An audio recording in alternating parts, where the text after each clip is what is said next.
하나님 말씀은 로마서 6장 15절부터 23절까지 보겠습니다. 신약성경 247페이지 로마서 6장 15절부터 23절까지 제가 한 절, 여러분이 한 절 교독합니다. 그런즉 어찌하리요? 우리가 법 아래에 있지 아니하고 은혜 아래에 있으니 죄를 지으리요? 그럴 수 없느니라.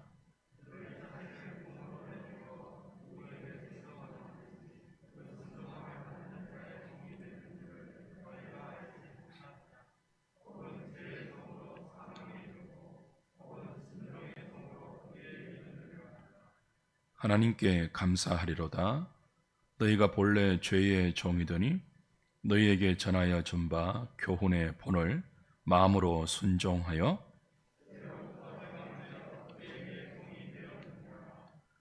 너희 육신이 연약함으로 내가 사람의 예대로 말하노니 전에 너희가 너희 지체를 부정과 불법에 내주어 불법에 이른 것 같이 이제는 너희 지체를 의에게 종으로 내주어 거룩함에 이르라.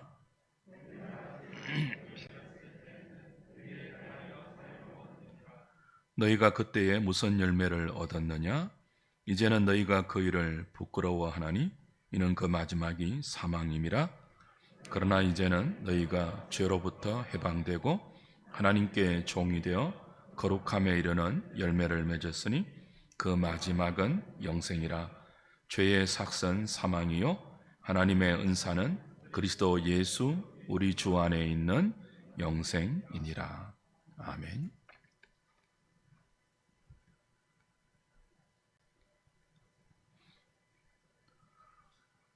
성도는 은혜가 왕노릇하는 사람들입니다.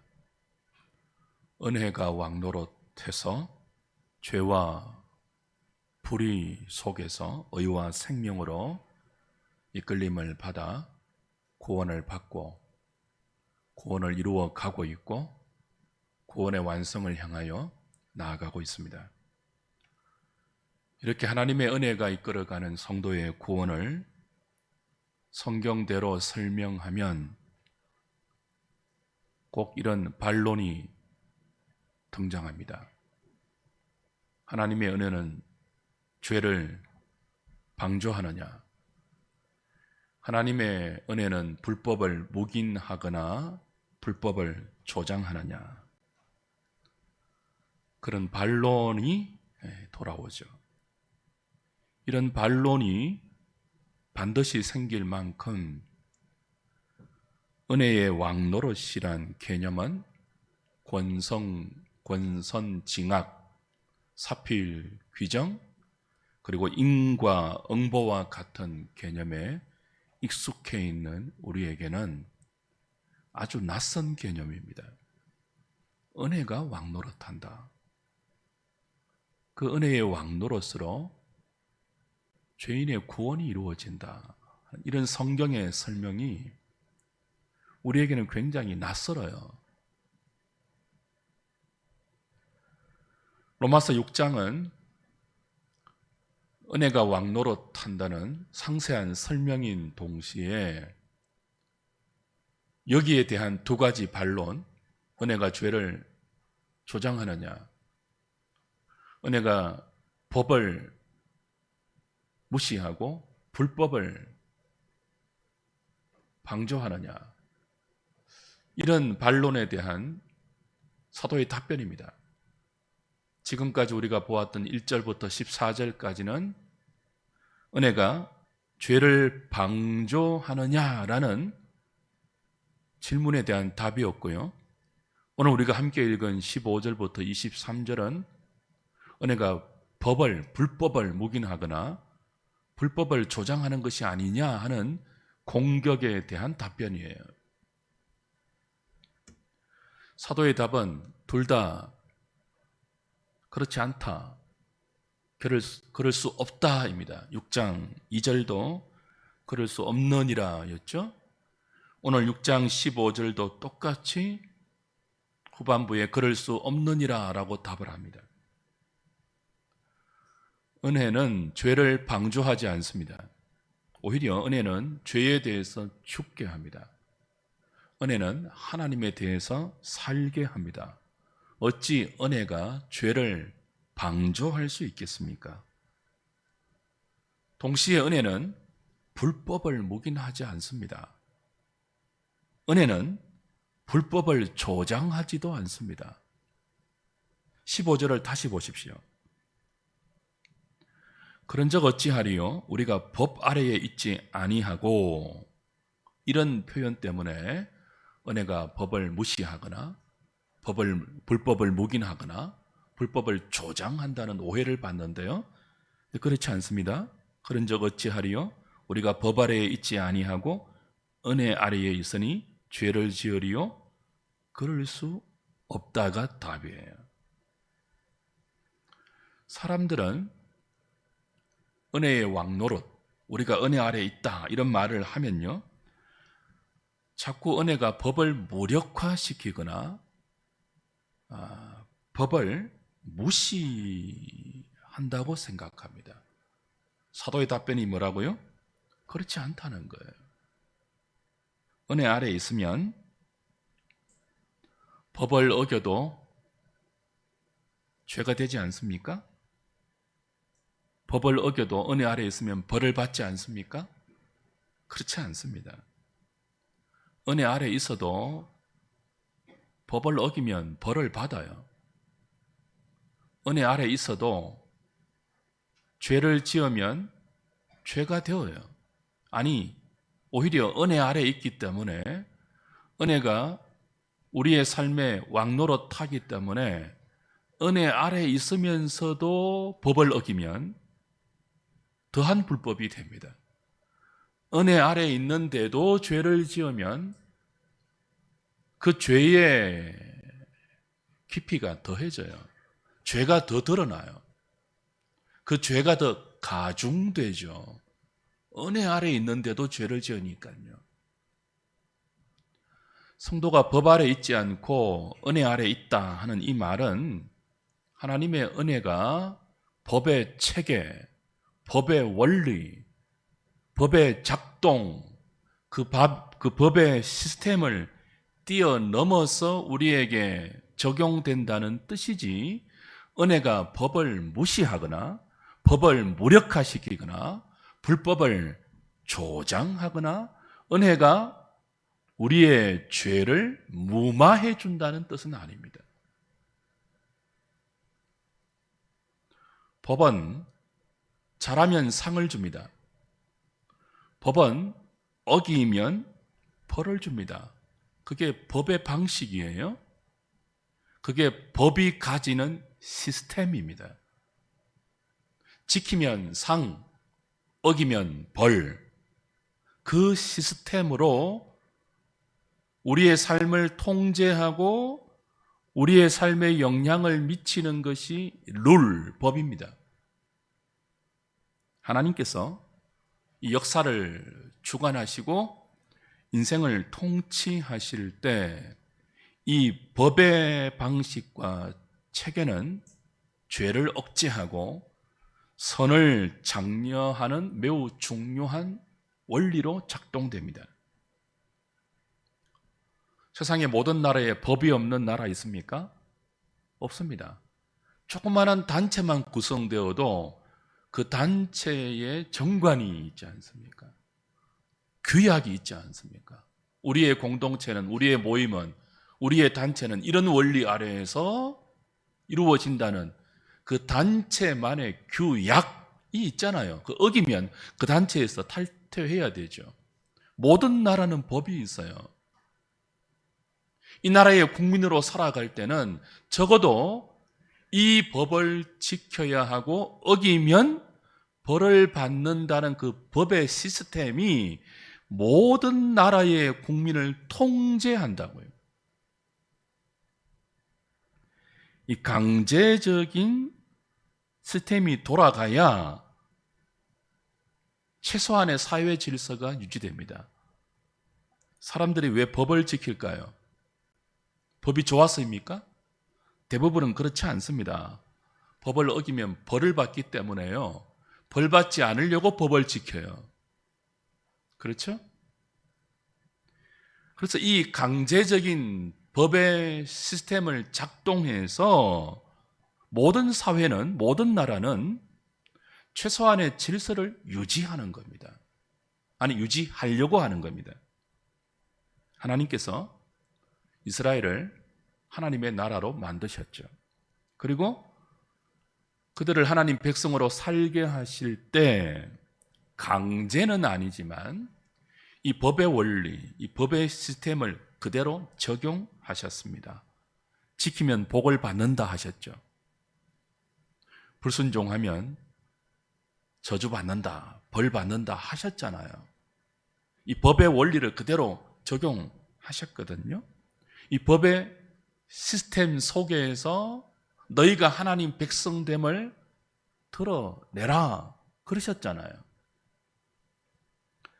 그러나 지키면 상을 받고 어기면 벌을 받는 이 법의 원리, 이 법의 체계로 죄인들이 모여 사는 인간 사회에서 선을 장려하는 역할, 악을 억제하는 역할을 넘어서지는 못해요. 죄인들에게 법은요, 이거 어기면 벌 받는데, 벌 받을까 두려워서 법을 지키는, 그래서 악이 억제되는, 이 법을 잘 지키면 칭찬을 받고 상을 받는데 라는 상 받기 위한 동기로 법을 준수하는, 그래서 선이 장려되는 그 정도의 역할을 이 법은 뛰어넘지 못해요. 그 너머의 생명과 진리와 의로움과 구원을 이 법의 시스템은 만들어내지 못해요. 어떤 사람이 죽기를 각오하고요, 벌 받기를 각오하고요, 법을 어기면 법은 그 사람을 통제하지 못합니다. 벌 받으면 되잖아요. 감옥 가기를 각오하고 나 죽는다, 죽기를 각오하고 그 법을 무시하고 살면 그 사람 어떻게 통제하겠어요?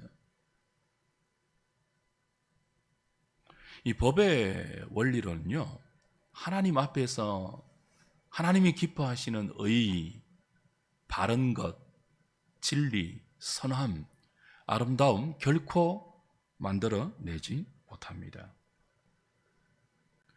죄인들에게 허락된 구원은요, 잘하면 상을 주고 못하면 벌을 주는 이 법의 방식으로 이루어지지 않았습니다.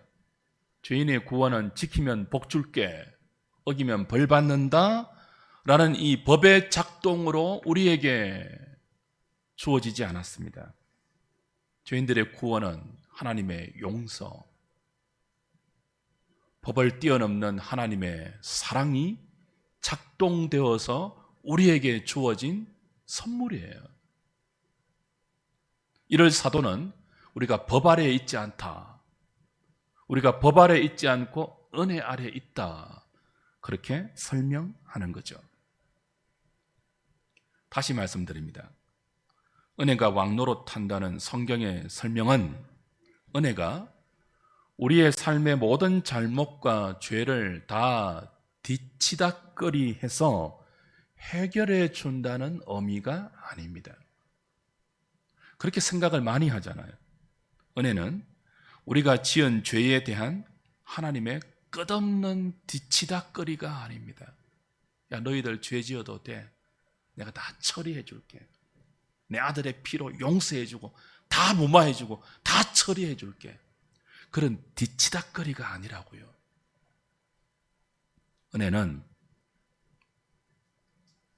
우리의 못남, 우리의 완악함, 우리의 어리석음, 우리의 패역함, 그 모든 우리의 부패함을 끝없이 뒤치다꺼리해서 처리해주고 해결해주는 무마용이 아니고요, 그 뒤치다꺼리를 넘어서 이제는 죄를 짓지 않고 죄와 반대되는 의와 생명과 진리와 선함과 아름다움을 만들어내는 자리까지 자기 백성을 끝끝내 만들어 가시는, 끝끝내 세워놓으시는 하나님의 끝없는 간섭과 열심이 은혜입니다.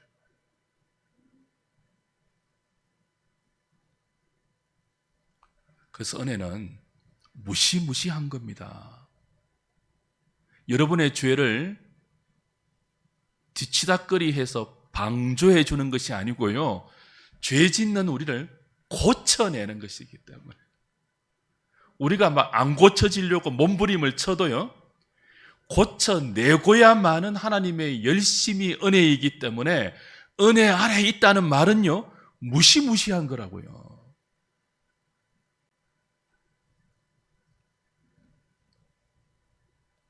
그래서 은혜가 왕노릇한다는 성경의 설명을 제대로 알아들으면, 우리가 법 아래 있지 않고 은혜 아래 있다 하는 이런 설명도 제대로 깨달으면, 그러면 죄 지어도 되겠네요. 그런 식의 생각,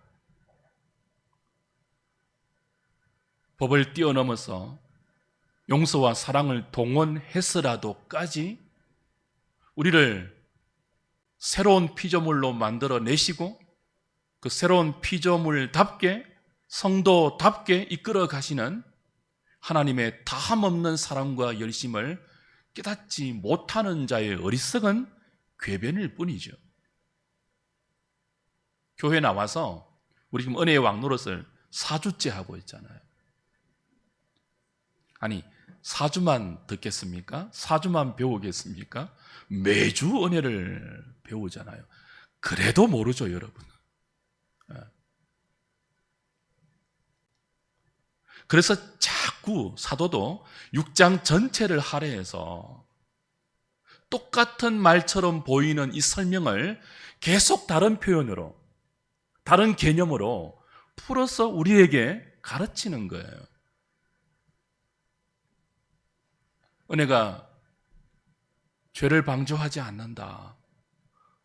은혜가 불법을 조장하거나 묵인하지 않는다. 결코 그럴 수 없다고 단호하게 대답한 사도는 종과 주인의 관계로 이 은혜의 왕노릇 개념을 더욱더 상세하게 우리에게 가르쳐 줍니다. 16절이에요. 너희 자신을 종으로 내주어 누구에게 순종하든지 그 순종함을 받는 자의 종이 되는 줄을 너희가 알지 못하느냐? 혹은 죄의 종으로 사망에 이르고 혹은 순종의 종으로 의에 이르니라. 누구든지 순종하면 순종하는 그 사람의 종이 됩니다. 그렇죠? 이게 일반적인 원리요 논리 아닙니까? 우리가 자신을 죄에 내어 주어서 죄에 순종하면 죄의 종이라는 증거예요. 우리 자신을 죄에게 내어 주어서 죄에 순종하면 죄의 종이 되고, 그 죄의 종이 되는 결국은 사망입니다. 다시 16절 자세히 보세요. 너희 자신을 종으로 내주어 누구에게 순종하든지 그 순종함을 받는 자의 종이 되는 줄을 너희가 알지 못하느냐? 알지 않느냐? 혹은 죄의 종으로 어디에 이른다고요? 사망에 이른대요. 자, 이 논리, 이 연결되는 논리, 우리가 우리 자신을 죄에게 내어주어서 죄에 순종하면 누구의 종이 된다고요? 죄의 종이 되고, 그 죄의 종으로 계속 살아가면 어디에 도달한다고요? 사망에 이른대요. 그럼 그 반대는 무엇일까요? 지금 사도가 정말 치밀한 논리로 순종과 종의 원리를 설명하고 있지 않습니까? 그 논리대로 그 반대를 설명하면 어떻게 될까요? 우리를 의에게 내어주어 의에 순종하면 의의 종이 되고, 그렇게 의의 종이 되어서 계속 살면 그 결국은 무엇에 이른다예요? 생명에 이른다고 해야, 이게 자연스러운 논리잖아요. 근데 사도는 그렇게 말하지 않아요. 살짝 뒤틀어요. 마지막 반대의 논리를. 다시 16절 자세히 보세요. 너희 자신을 종으로 내주어 누구에게 순종하든지 그 순종함을 받는 자의 종이 되는 줄을 너희가 알지 못하느냐? 혹은 죄의 종으로 사망에 이르고, 그죠? 근데 그 뒤에 그 논리를 살짝 뒤튼다고요? 혹은 순종의 종으로 어디에 이른다고요? 의에 이르느니라. 자, 의의 종으로 생명에 이른다가 자연스러운 반대의 논리잖아요. 근데 그렇게 말하지 않고 의도적으로 순종의 종으로 의에 이른다. 그렇게 말합니다. 왜 그럴까요? 23절 보십시오. 23절.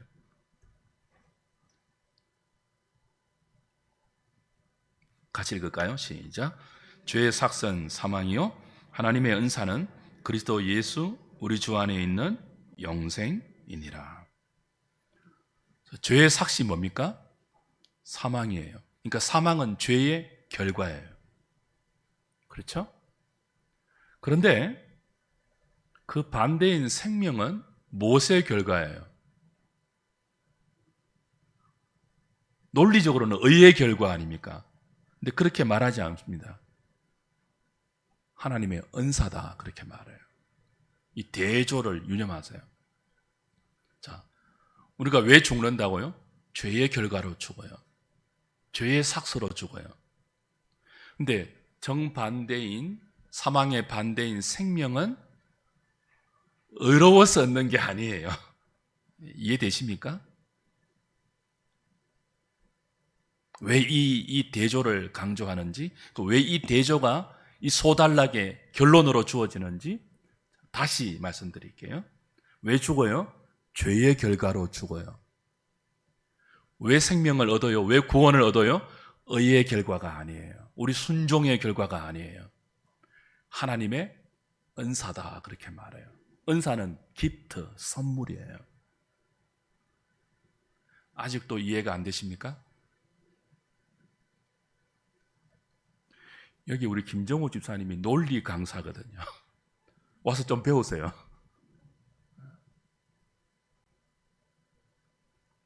여러분 로마서를 다 우리가 묵상하고 로마서에서 하나님 말씀하시는 이 구원의 논리, 구원받은 자의 마땅한 삶의 논리, 이걸 차근차근 말씀대로 따라가면 우리 안에 그리스도인의 지성에게만 생기는 논리 체계가 구축되어야 돼요. 막 되는 대로 막 그 감정을 부추기고 복을 그냥 쏟아붓고 그래서 논리는 간데 온데 없어지고 무조건 복 주면 다 아멘하고 그러지 마시고요. 성경이 왜 죄를 말하고 복음이 왜 죄에서부터 구원으로 연결되는지를 논리적으로 이해하셔야지 이 땅에서 성도의 삶을 성경이 왜 이런 식으로 요구하는지를 여러분이 알아듣고 항복하시고 자원해서 성도의 삶을 감사와 기쁨으로 순종할 수 있는 거예요. 다시 말씀드립니다. 사망은 우리가 죄를 지어서 얻은 죄의 결과입니다. 그러나 구원과 생명은 우리가 어렵게 살아서 만들어내는 결과와 열매가 아닙니다. 생명은, 구원은 어떤 결과로 우리에게 주어진다고요? 우리의 순종과 우리의 의가 아니라 하나님의 은사로 주어집니다. 하나님의 선물입니다. 우리의 순종은 아무리 순종해도 우리의 순종은 구원을 만들어내지 못합니다. 그래서 의의 종으로 생명에 이른다 그렇게 말하지 않고요. 혹은 순종의 종으로 생명에 이른다 그렇게 말하지 않고요. 순종의 종으로 의에 이른다 그렇게 대조하는 거예요. 법 아래서 우리의 순종은 우리의 의를 만들어냅니다. 법 아래서 지키면 상, 어기면 벌, 그 법 아래서 하나님의 법도 그런 그런 형식으로, 그런 체계로 우리에게 주어졌잖아요. 그래서 우리는 그 법의 체계 아래에서 지키면 상, 어기면 벌, 그 원리로 아무리 순종해도 우리의 의를 만들어낼지언정 하나님이 인정하는, 하나님이 어렵다고 하는 구원에 이르는 의를 우리의 순종으로는 만들어내지 못해요. 우리의 의만 만들어낼 뿐입니다. 구원은 오직 하나님의 의, 여기 의는 righteousness입니다. justice가 아니고 하나님의 오롯심, 하나님의 기준에 합당한 그런 뜻이에요. 그러니까 하나님께서 옳게 보셔서 하나님이 너 바르다, 너 정당하다, 너 되었다라고 하는 의는 어디에서 온다고요? 우리의 순종에서 오지 아니하고 예수 그리스도의 복음에 나타난 하나님의 의, 하나님의 오르심, 하나님의 능력, 하나님의 지혜에서만 나옵니다. 십자가이죠.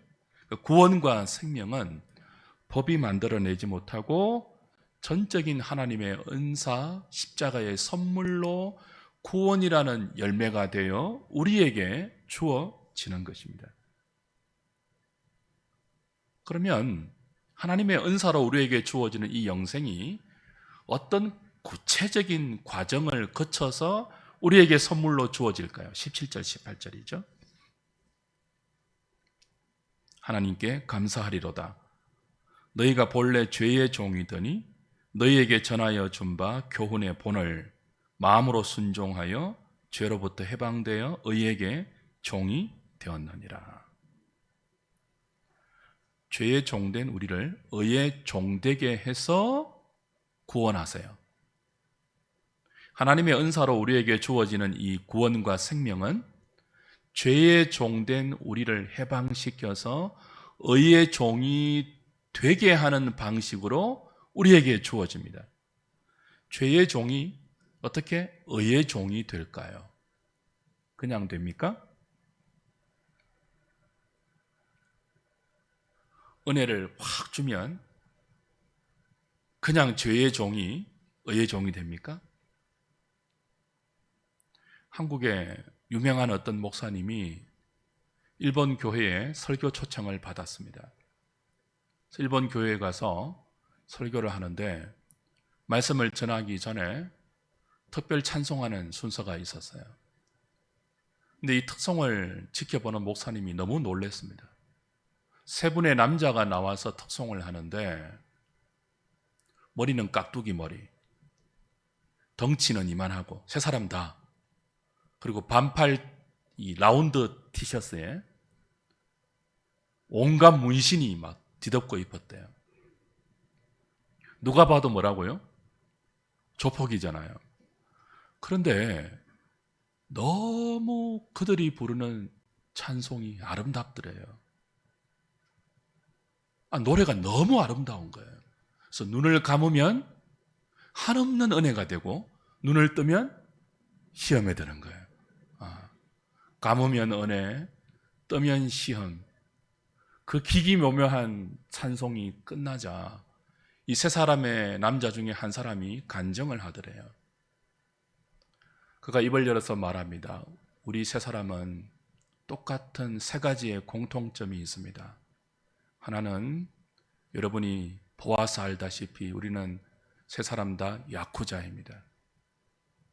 또 하나는 우리 세 사람의 아내는 다 예수 잘 믿는 한국 여자입니다. 그래서 우리 아내 때문에 우리 세 사람 다 예수 믿고 회개하고 성도가 되었습니다. 그리고 마지막 세 사람의 공통점을 자기 왼쪽 새끼손가락을 들어 보이면서 우리 세 사람은 다 왼손, 왼쪽 새끼손가락이 없습니다. 그 이유를 말하는데요. 예수를 믿었으니까, 하나님의 은혜로 회개하고 예수를 믿었으니까 계속 야쿠자 생활을 할 수가 없잖아요. 그래서 보스를 찾아갔대요. 예수 믿고 나니 이 조직에서 계속 몸을 담고 살 수가 없다. 나 보내주십시오. 나 진심이라고. 그냥 보내줍니까? 그냥 보내줍니까? 그 보스가 조직원들 다 불러 모으더래요. 그리고 이놈이 예수 믿었단다. 그래서 우리 조직 나간단다. 어떻게 했을까요? 모든 조직들 앞에서 자기 스스로 뭐예요? 왼손가락을 단지하고 어렵게 나올 수 있었대요. 그래서 우리는 3명 다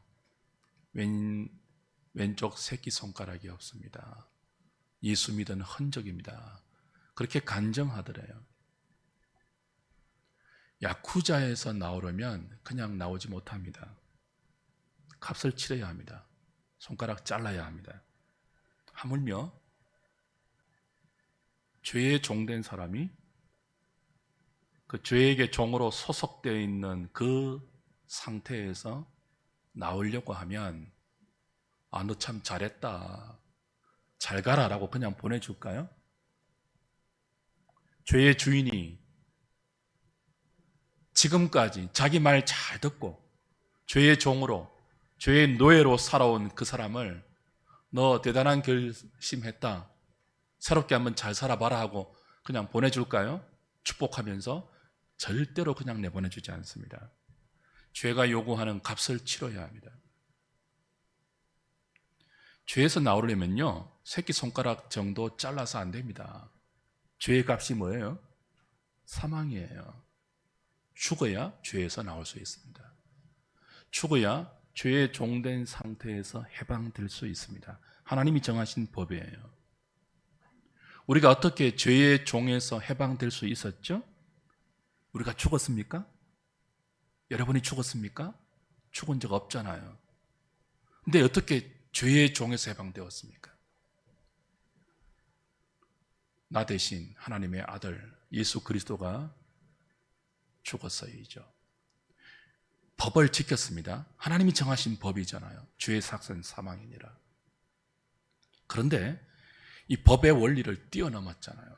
내가 죄를 지었으면, 그래서 죄의 종이 되었다면, 그 죄의 종된 상태에서 벗어나려면 내가 죄의 종이 되었기 때문에, 내가 죄를 지었기 때문에 내가 그 죄의 값을 치르고 나와야 하잖아요. 내가 죽어야 죄의 종된 그 무서운 억압과 모든 잘못된 통치가 끝이 나잖아요. 근데 내가 죽지 않았는데 죄가 큰 소리 치지 못하는, 죄에서 해방받는 일이 일어났죠. 왜요? 이 법의 원리와 이 법의 시스템, 네가 죄를 지었으면 네가 죽어야 하는 이 시스템을 뛰어넘어서 오는, 법을 지키되 그 법의 작동 원리를 뛰어넘어서 용서와 사랑으로 오는 은혜, 나 대신 하나님의 독생자가 죽어서 나를 죄의 종된 상태에서 끄집어내는 이 은혜가 우리를 살린 거죠. 근데 그게 끝이 아닙니다. 죄의 종에서 해방되어서 우리가 어디로 갔다고요? 의의 종이 되었잖아요. 죄의 종에서 해방되는 것은 나 대신 그리스도가 죽어 주어서 가능했습니다. 그게 은혜로 되었습니다. 근데 의의 종이 되는 것은 예수님이 대신해 주십니까? 종은 순종해야 되는 거잖아요. 누구에게 순종하든지 순종하는 그 대상의 종이 되는 거잖아요. 의의 종이 되려면 의에게 우리가 순종해야죠. 내가 의의 종이 되려면 그리스도가 의에게 순종해서 되는 게 아니에요. 내가 의에게 순종해야 의의 종이 되잖아요. 그것도 그냥 순종이 아니라 법 아래서 상받기 위한 동기로, 벌받기 두려워서 억지로 순종하는 법 아래에서의 순종으로는요, 의의 종이 될 수 없습니다. 마음으로 하는 순종, 다시 17절 보세요. 하나님께 감사하리로다. 너희가 본래 죄의 종이더니 너희에게 전하여 준 바 교훈의 본을 무엇으로요? 마음으로 순종하여 죄로부터 해방되어 의에게 종이 되었느니라. 그러니까 법 아래서 벌 받을까 두려워서 억지로 하는 순종 말고요. 그 자발성 없는 억지 순종 말고 마음으로 또 하는, 자발적으로 순종하는, 상 받기 위한 동기의 순종이 아닌 마음으로부터 기쁘고 감사해서 내가 자원해서 누가 시키지 않아도 벌 받을까 벌벌 두려워서 억지로 지키는 그런 순종 아닌 내 마음에서부터 지키고 싶다, 순종하고 싶다, 그렇게 하는 순종이 될 때 우리는 의의 종이 되는 것입니다. 그걸 누가 한다고요? 그걸 누가 하게 한다고요? 은혜가 하게 하는 것입니다. 법이 하지 못하고요. 교훈의 본에 마음으로 순종한다고 17절에 그렇게 되어 있죠. 너희에게 전하여 준 바 교훈의 본에 마음으로 순종하여 의의 종이 된다. 그렇게 설명하고 있잖아요. 교훈의 본이 뭘까요? 본은 틀, 거푸집 그런 뜻이에요. 교훈은요, 하나님의 말씀이 담고 있는 모든 그 진리의 내용들이죠. 그걸 압축해서 본을 떠서 거푸집으로 우리에게 제시한 게 그리스도의 복음이에요. 로마서의 핵심 주제인 복음이란 말이죠. 너희에게 전하여 준 바 교훈의 본에 너희가 마음으로 순종하여 의의 종이 되었다고 해요. 자, 법 아래서 억지로 순종하는 그 순종 말고 하나님의 말씀이 틀로 거푸집으로 담고 있는 이 진리의 복음에 너희가 마음으로 순종하는 그 순종으로 의의 종이 되었는데 그 일을 누가 했다는 거예요? 은혜가 하게 했다는 거예요. 그래서 우리말 17절 번역은 능동형으로 마치 우리가 교훈의 본에 우리가 마음으로 굴복해서 우리가 순종했다는 그런 번역이 되어 있는데 원문은 능동이 아니라 수동이에요. 하나님께 감사하리로다.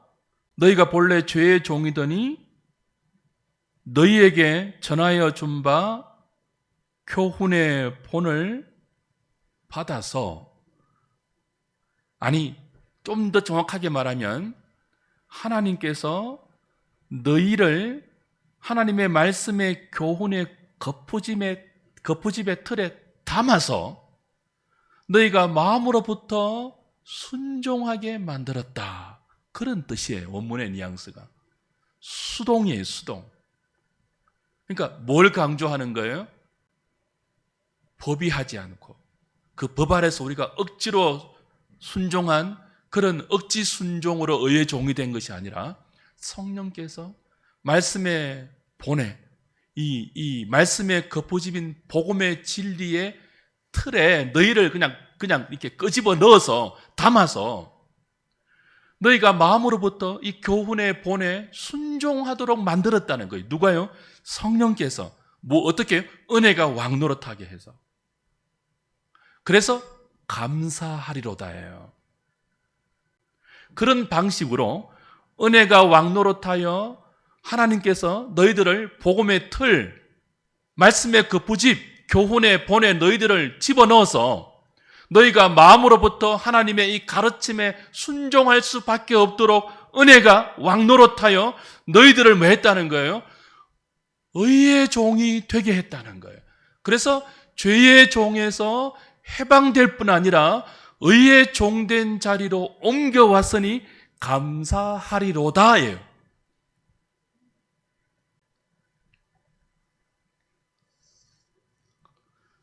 너무 감사한 일이라는 거죠. 은혜의 왕노릇. 법 아래가 아니라 은혜 아래서 우리가 죄의 종된 자리에서 의의 종된 성도가 되었다. 이 사도의 설명을 우리가 제대로 깨닫고 제대로 이해하고 제대로 받아들인다면 은혜가 죄를 묵인하는 것 아니냐, 은혜가 불법을 조장하는 것 아니냐, 은혜가 우리를 끝없이 용서해 준다면 죄짓고 살아도 되는 것 아니냐, 우린 가만히 있어도 하나님이 은혜로 다 하신다면 우린 우리 하고 싶은 대로 살아도 되는 것 아니냐, 이런 말 못하고 오히려 뭐예요? 과거에 죄의 종으로 살던 우리의 옛사람의 삶을 부끄러워하면서, 지극히 부끄러워하면서 이제는 은혜가 왕노릇하여 우리를 죄의 종된 자리에서 끄집어내어 의의 종된 자리로 만들어내고 이끌어내고 앉혀놓고 그 의에게 순종하는 생명의 자녀들의 삶을 마땅히 뭐라고요? 억지로가 아니라 마음으로부터 감사해서 순종하는 삶을, 너희 지체를 불법으로 드리지 않고 불법에 내어주지 않고 죄에게 내어주지 않고 하나님의 말씀과 의와 진리에 내어주는 삶을 살아야 하지 않겠느냐로 연결되는 거죠. 19절부터 21절 같이 봅니다.